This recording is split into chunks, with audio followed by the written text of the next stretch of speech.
Baik, bismillahirrahmanirrahim. Assalamualaikum warahmatullahi wabarakatuh. Selamat malam teman-teman semuanya. Terima kasih kehadiran pada malam hari ini. Kami akan menyampaikan perkembangan penanganan perkara dugaan korupsi terkait dengan pengelolaan kawasan perdagangan bebas dan pelabuhan bebas wilayah Kota Tanjung Pinang tahun 2016-2019. Sebagaimana yang teman-teman sudah ketahui sebelumnya, kami sudah menyampaikan kepada masyarakat melalui teman-teman tentunya bahwa KPK saat ini sedang melakukan kegiatan penyidikan terkait dugaan korupsi pengelolaan kawasan perdagangan bebas di Tanjung Pinang. Pada saatnya nanti ketika proses penyidikan cukup, pasti kami akan umumkan siapa yang ditetapkan sebagai tersangka, termasuk konstruksi perkaranya seperti apa dan pasal-pasal yang ditetapkan. Pada malam hari ini dari tim penyidik KPK menyatakan cukup proses penyidikannya sehingga kami akan umumkan identitas dari tersangka sekaligus juga dilakukan upaya paksa penahanan. Malam hari ini hadir pelaksana tugas Deputi Penindakan Pak Asep yang nanti akan menyampaikan beberapa poin perkembangan dari kegiatan penyidikan dimaksud, dan setelahnya seperti biasa kami beri kesempatan kepada teman-teman untuk bertanya lebih lanjut. Kita fokuskan terkait dengan perkara ini lebih dahulu, baru kemudian kami silahkan juga teman-teman bila ada pertanyaan terkait dengan penanganan perkara oleh KPK. Baik, kami silahkan Pak Asep untuk menyampaikan beberapa poin perkembangan dari penanganan perkara dimaksud. Terima kasih Mas Ali. Bismillahirrahmanirrahim. Assalamualaikum warahmatullahi wabarakatuh. Selamat malam dan salam sejahtera bagi kita sekalian. Yang terhormat Mas Ali, yang saya banggakan rekan-rekan sekalian para jurnalis maupun masyarakat yang mengikuti kegiatan ini secara live di rumah masing-masing. Baik, pada hari ini Jumat tanggal 11 Agustus tahun 2023 kami akan menyampaikan perkembangan penyidikan perkaraan duga tindak pidana korupsi terkait pengelolaan kawasan perdagangan bebas dan pelabuhan bebas wilayah Kota Tanjung Pinang tahun 2016 sampai dengan 2019.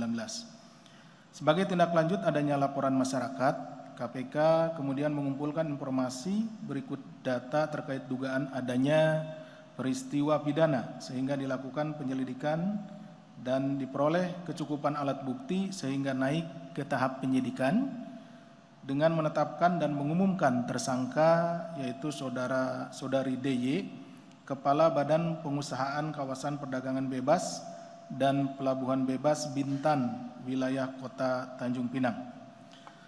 Adapun konstruksi perkaranya adalah sebagai berikut.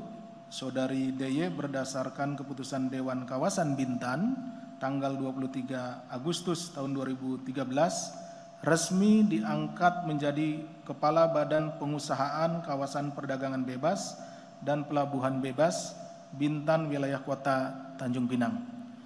Sekitar Desember 2015, Ditjen Bea dan Cukai mengirim surat resmi perihal evaluasi penetapan barang kena cukai atau BKC ke kawasan perdagangan bebas dan pelabuhan bebas yang berisi antara lain teguran kepada BP Bintan terkait jumlah kuota rokok yang diterbitkan BP Bintan termasuk BP Tanjung Pinang tahun 2015 melebihi dari yang seharusnya, di mana sesuai ketentuan besaran kuota rokok hanya sebesar 51,9 juta batang, sedangkan besaran kuota rokok yang diterbitkan sebesar 359,4 juta batang dengan kalkulasi selisih sebesar 693% dari yang seharusnya. Selama saudari DY menjabat, realisasi jumlah kuota hasil tembakau atau rokok telah melebihi dari kebutuhan wajar setiap tahunnya dengan ditandatanganinya 75 SK kuota.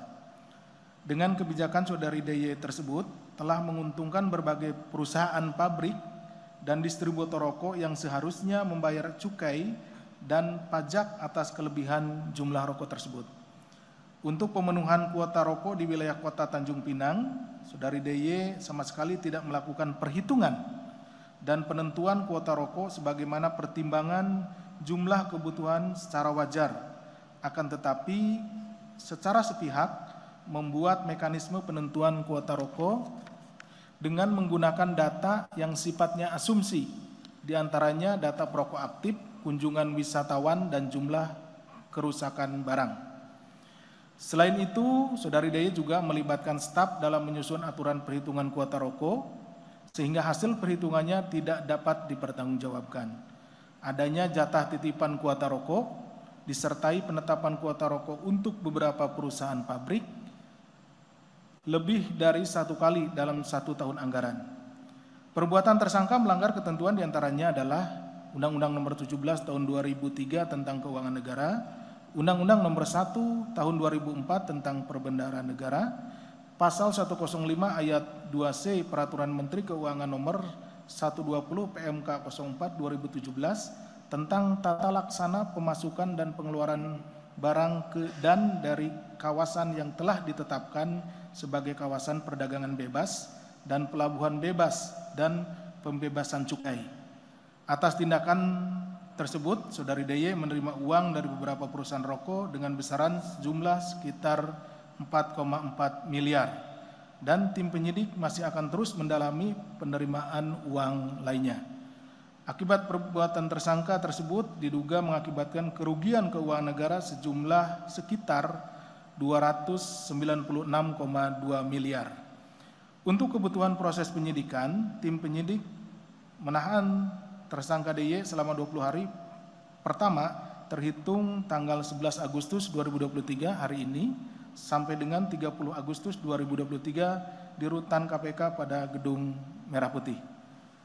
Tersangka disangkakan melanggar pasal 2 ayat 1 atau pasal 3 Undang-Undang Republik Indonesia Nomor 31 Tahun 99 tentang pemberantasan tindak pidana korupsi sebagaimana telah diubah dengan Undang-Undang Republik Indonesia Nomor 20 Tahun 2001 tentang perubahan atas Undang-Undang Republik Indonesia Nomor 31 Tahun 1999 tentang pemberantasan tindak pidana korupsi. Demikian yang bisa kami sampaikan. Terima kasih. Assalamualaikum warahmatullahi wabarakatuh. Kami kembalikan kepada Mas Ali. Silakan Mas Ali. Baik, terima kasih Pak Asep yang sudah membacakan poin-poin perkembangan dari penanganan perkara dimaksud. Pada prinsipnya hari ini KPK mengumumkan 1 orang sebagai tersangka, yaitu DY selaku Kepala Badan Penguasaan Kawasan Perdagangan Bebas wilayah Kota Tanjung Pinang yang diduga melakukan tindak pidana korupsi pasal 2 atau pasal 3 Undang-Undang Tindak Pidana Korupsi yang mengakibatkan kerugian keuangan negara sekitar 296,2 miliar, dan terhadap tersangka dilakukan penahanan sampai nanti tanggal 30 Agustus 2023 di rutan KPK pada Gedung Merah Putih. Baik, kami silahkan 3 orang penanya. Silakan, sebelah kanan saya ada. Kalau tidak ada, saya persilakan sebelah kiri. Silakan. Halo. Ya, mau nanya Mas soal masalah suap atau korupsi untuk kuota cukai rokok ini. Kan ini kan bukan yang pertama. Dulu juga ada di Bintan dan sekarang juga beberapa hasil riksa yang lalu ada di kasus Andi Pramono. Nah, apakah memang KPK mengendus adanya permainan cukai di daerah-daerah yang bea cukai yang lain yang memasukkan kuota rokok seperti ini, karena kayaknya rokok tuh emang kebutuhan masyarakat yang kuotanya nggak pernah cukup gitu di tiap daerah. Itu aja untuk kasus ini. Kasus lain boleh sekalian?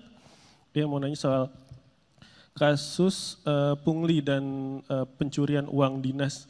Apakah sampai sekarang ada pihak-pihak yang sudah mengembalikan uang ke KPK terkait dengan 2 masalah itu?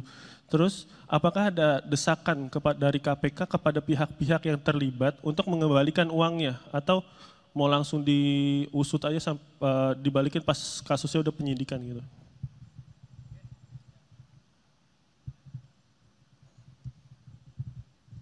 Satu lagi boleh Mas? Lukas NMB itu soal judinya itu banyak masyarakat yang mikir kalau apakah memang uang judinya ini pakai APBD juga, karena kan kemarin disebut dia main 22 miliar aja kalah biasa aja, nggak ada sedih-sedihnya. Nah, apakah ada kemungkinan dia main judi pakai uang APBD? Oke, terima kasih Mas Chandra. Ada lagi? Yang di belakang saya beri kesempatan. Oke, silakan Mas Yogi. Izin Pak, ini ya, nyambung pertanyaan tadi Chandra itu kan juga sering terjadi deh ya cukai rokok itu. Nah ini celah-celahnya di mana sih yang mungkin waktu pas penyelidikan tim KPK bisa menemukan celahnya di sana supaya nanti bisa ketutup gitu Pak. Mungkin itu dulu, terima kasih. Baik, terima kasih Mas Yogi. Terakhir, satu orang lagi. Sementara cukup dulu ya. Oke, di belakang, Flori. Oke, enggak. Baik, terima kasih. Silakan Pak Asep untuk merespon pertanyaan dari teman-teman media tadi. Baik, terima kasih rekan-rekan. Alhamdulillah pada sore hari ini pertanyaannya tidak terlalu banyak. Sepertinya kelelahan habis ikut ini lomba 17 Agustusan. Ya.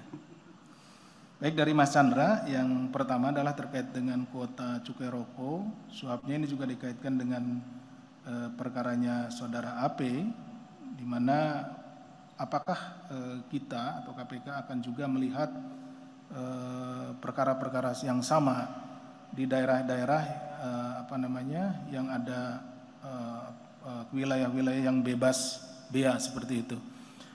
Betul memang Mas Chandra bahwa ini adalah terkait dengan perkara yang di Batam, ya, itu di Batam kemudian yang sekarang di Tanjung Pinang. Ini perkaranya merupakan kelanjutan dari perkara yang di Batam. Juga dikaitkan dengan perkaranya AP karena memang kalau yang AP itu terkait dengan barang yang masuk dari luar negeri. Tapi kalau ini adalah memang di kawasan tersebut itu ada kebutuhan dari rokok tersebut. Nah, kebutuhannya tersebut itu sebetulnya sudah ada kuotanya gitu ya, sudah ada kuotanya tapi kemudian dihitung dan kuotanya menjadi lebih gitu ya, lebih dari yang seharusnya. Sehingga kelebihan itulah yang harusnya karena ini daerahnya daerah bebas bea, itu perusahaan rokoknya menjadi tidak membayar cukainya gitu. Nah, dari kelebihan tersebut, kelebihan cukainya itulah yang merugikan kerugian keuangan negaranya. Kalau di luar daerah yang bebas cukai, itu pihak perusahaan kan harus membayar. Sebetulnya si pembelinya ya, si pembelinya nanti yang dibebankan untuk membayar. Jadi harga rokoknya itu sudah ditambahkan dengan harga cukainya, ada pita cukainya gitu. Nah, tetapi kalau di dalam daerah yang bebas ini itu belum ada cukainya gitu. Dari situlah timbul kerugian keuangan negaranya gitu. Nah, tentunya melebihkan kuota, menambah kuota menjadi lebih dari yang seharusnya, disitulah titik permasalahannya atau tindak pidana korupsinya. Jadi celah-celahnya apa? Tadi juga sekaligus menjawab dari Mas Yogi, ya celah-celahnya seperti itu gitu. Sudah ditentukan kuotanya, kemudian diadakan perhitungan yang tidak tepat gitu ya. Kemudian menjadi melebihi kuota yang seharusnya. Kelebihan itulah yang menjadikan terjadinya tindak pidana korupsi. Kemudian terkait dengan perkara yang terjadi di KPK, yaitu pungli di rutan maupun juga terkait dengan perjalanan dinas, sampai saat ini juga sudah pada tahap penyelidikan kedua-duanya dan sudah mendekati akhir dari penyelidikan. Mungkin beberapa minggu ke depan akan kami umumkan kepada rekan-rekan sekalian hasilnya. Itu mohon bersabar. Kemudian terkait dengan Pak Lukas NMB terkait dengan judinya, apakah memakai APBD atau tidak, ya itu yang sedang kita dalami. Itu sedang kita dalami apakah uang yang digunakan untuk berjudi itu apakah dari APBD atau tidak. Tapi kalau berjudinya itu memang saya kira juga sudah dikonfirmasi oleh beberapa pihak dan sudah juga ditayangkan oleh rekan-rekan bahwa itu memang benar terjadi. Nah, terkait dengan uangnya dan lain-lainnya yang sedang kita dalami. Itu mungkin Mas Ali yang bisa kami sampaikan. Terima kasih. Siap, terima kasih Pak Asep. Ada lagi sebelum ditutup? Cukup ya? Oke. Baik, kalau begitu terima kasih atas respon dan tanggapannya Pak Asep dan juga teman-teman semuanya yang hadir pada malam hari ini. Kami akhiri. Assalamualaikum warahmatullahi wabarakatuh.